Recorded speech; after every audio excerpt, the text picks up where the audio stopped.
Into the Void is a debut full-length album from Dnipro, Ukraine-based trio XENOTRONE. This is a progressive thrash metal band. We could argue whether or not there are elements of technical thrash and progressive death metal in their work, but they started out at a place which was just authentically classic thrash metal, a little bit in the Mekong Delta and Coroner vein for the most part. The band took a year off. They kind of worked on their whole gear and their setup, and they've come back with this full-length sounding a little bit more like their core interest is in a band like Atheist. And I would say if you're a fan of like Miscreants, even a record like Aspid, there are sparks of brilliance on this record that make it feel like they'll get there someday. But as we'll hear on this song, we're getting something that is a little bit expected from that description, and I'll get into what else this record is all about after we hear the clip.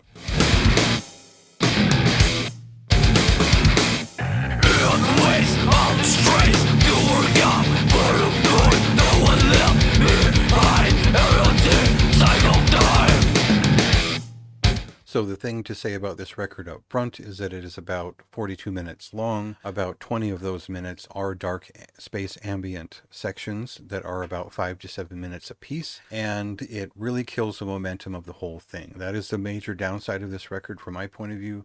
It spends too much time dicking around with simple synthesizer nonsense that really doesn't add anything to thrash, and it takes away the energy of the piece. And this has been done so many times in so many ways that this doesn't feel novel or interesting. They also throw in kind of a bad Nirvana cover for my taste, not for me necessarily. The rest of the pieces on this record are quite good progressive thrash metal, and they have a little bit of a technical edge. They also have a loose, jammed, jazz fusion infused flavor to it, and that will lead a lot of people to the first two Atheist records first and foremost. And lo and behold, actually Kelly Schaefer guests vocals on one of these songs. So there's a lot to like about this record. They're doing some cool things with it. They're also doing too much with it, and shorter ambient pieces would have made this a great record, and my recommendation would be much higher if they didn't have those in there. But overall, I feel like they've developed a lot of sharp, intense technical vignettes that are a little bit over mid-paced. They're almost ready for that full-length album, but this was maybe a little bit more of an EP to prove they could do it. That doesn't make it a bad record at all. I think that there's a lot to like about the way they develop those rhythms, as I said.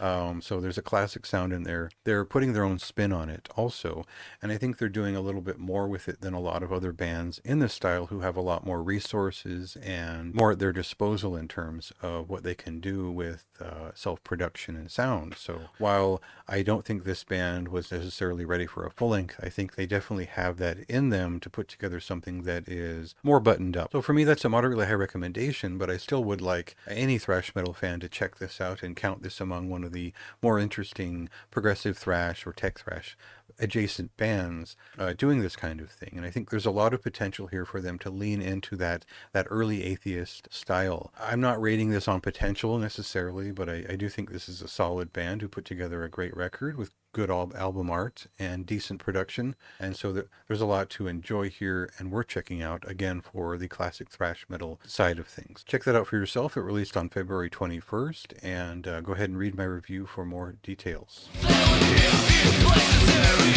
too real. Don't cross